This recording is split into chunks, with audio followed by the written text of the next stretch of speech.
20. The Santa Claus, 1994. If the thought of seeing Tim Allen in a Santa suit makes you dream of sugar plums, this is the film for you. The home improvement star accidentally kills Santa and has to take his place. It's not It's a Wonderful Life, but it has its moments. Plus, there's Judge Reinhold. Johnny, naughty. Gary, nice. Veronica, very nice.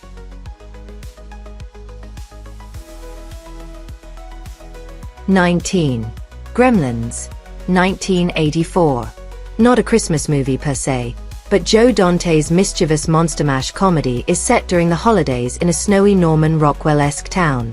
Plus, who didn't want a cuddly little pet like Gizmo waiting under their tree on Christmas morning? That is, assuming you didn't feed it after midnight. You're gonna have a major disaster on your hands.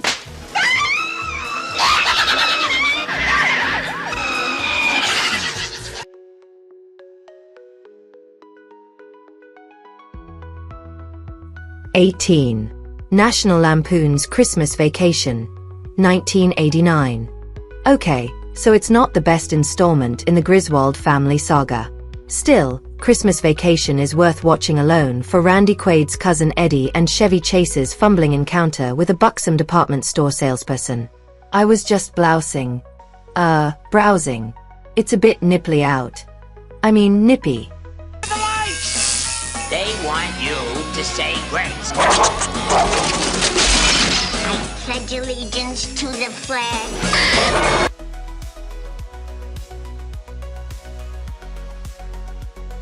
"17. Scrooged, 1988. No one does humbug better than Bill Murray's Frank Cross, a heartless TV exec in this darkly comedic retelling of Charles Dickens' A Christmas Carol. Yes, it's pretty much the same film as Groundhog Day. Jerk becomes a better man on the eve of a national holiday. However, that doesn't stop it from being the perfect prickly antidote to Yuletide sap." Robert Mitchum. I really care! David Johansen. Oh, I'm having the weirdest day!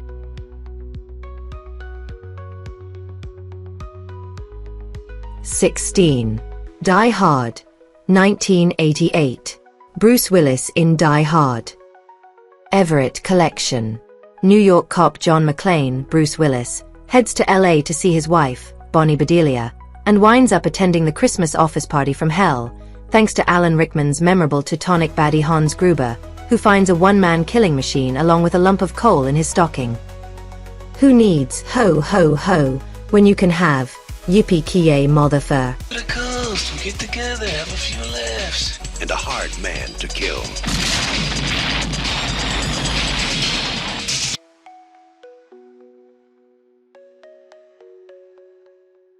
"15.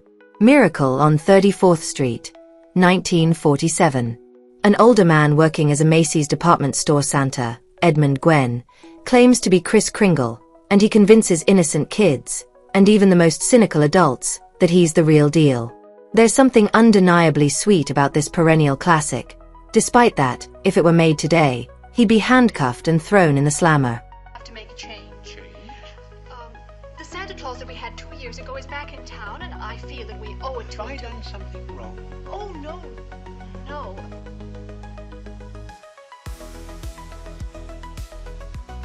"14. White Christmas, 1954. Bing Crosby, Danny Kaye, and Rosemary Clooney deck the halls in this Yuletide classic. Who cares if the movie's as syrupy as a Vermont maple? The Irving Berlin songs are timeless.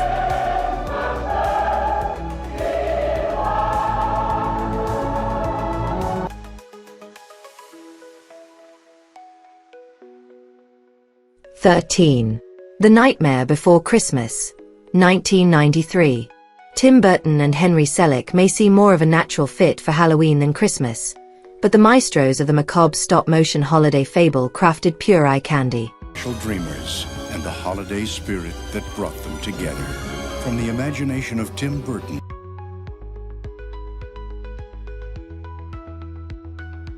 12. Trading Places, 1983. Alright, so maybe this one's not technically a Christmas movie either. but the sight of a down-and-out Dan Aykroyd in a Santa suit eating a slab of salmon through his grungy cotton candy beard fills us with the holiday spirit. You're a dead man, Valentine! It was produced.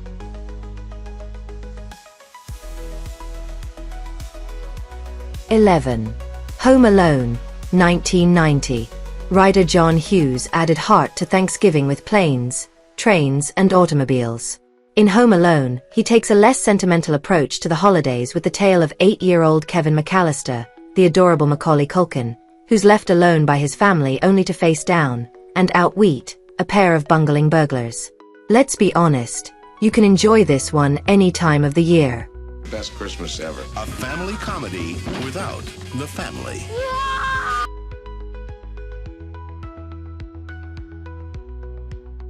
10. Rudolph the Red-Nosed Reindeer, 1964. This made-for-TV Rankin and Bass classic features Burl Ives as Sam the Snowman, telling the eternally sweet story of an outcast with a very shiny nose and an elf who wants to be a dentist. An annual must-see. History. Won't you guide my sleigh tonight?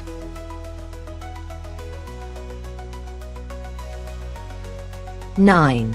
The Year Without a Santa Claus, 1974. Better known as the movie with Heat Miser, Santa, Mickey Rooney, has a cold and decides to take a year off from his Christmas duties. It's up to a pair of elves, Jingle Bells and Jangle Bells, to save the day. But first, they must get past Heat Miser and Snow Miser, the best Christmas baddies since the Grinch.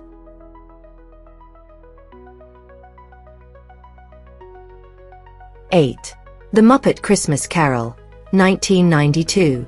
The Muppets and Jim Henson's Workshop take on Dickens in this fur and felt adaptation of A Christmas Carol, with Kermit as Bob Cratchit, Miss Piggy as Mrs. Cratchit, and Michael Caine as Ebenezer Scrooge. Who do we petition to get this one aired on TV more often?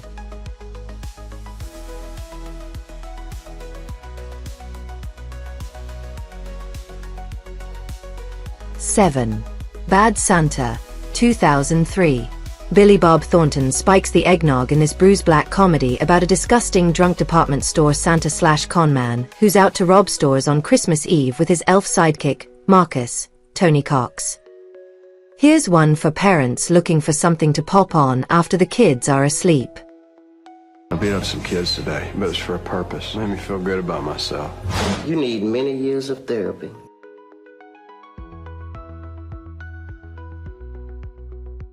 6.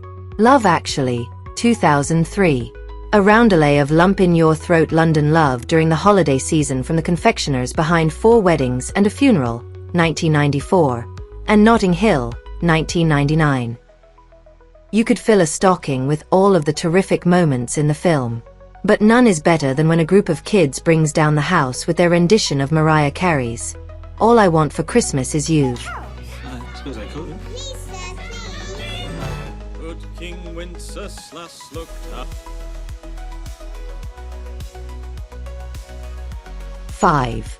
How the Grinch Stole Christmas, 1966. Forget the over-caffeinated Jim Carrey version.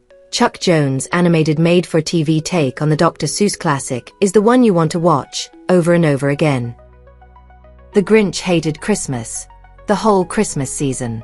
Now, please don't ask why. No one quite knows the reason. It could be, perhaps, that his shoes were too tight. Or it could be that his head wasn't screwed on just right.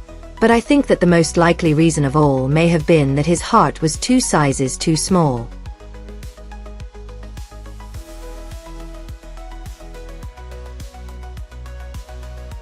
4. Elf, 2003. The best Christmas flick of the century. Granted, the century hasn't been that long, but still. Will Ferrell is priceless as the oversized elf who ventures far away from the North Pole to search for his father. I have a niece who was so obsessed with this movie that, one December, she made me watch it 3 times in a row. I didn't mind a bit. He's an angry elf. Look at you!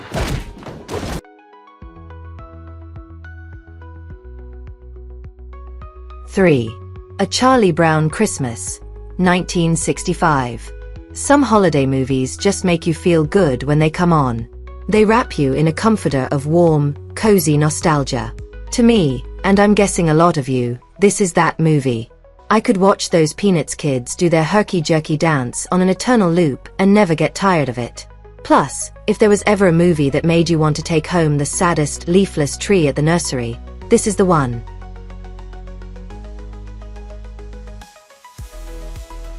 2.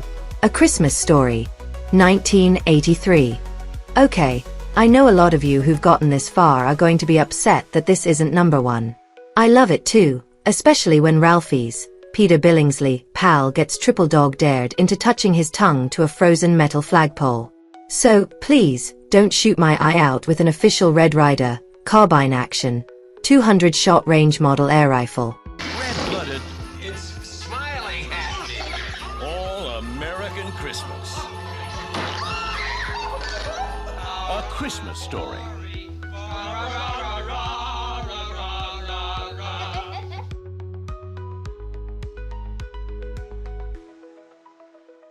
One. It's a Wonderful Life, 1946. I know, big shocker that this is number 1, right? Well, sometimes movies are considered masterpieces for a reason, and this is one of those times. If you think Frank Capra's holiday staple is feel-good hooey, watch it again. It's funny, heartwarming, profound, and an annual reminder that the holidays are about more than presents, thanks to Jimmy Stewart's turn as George Bailey. If you don't have a sugar plum in your throat by the end credits, you need to come in from the cold.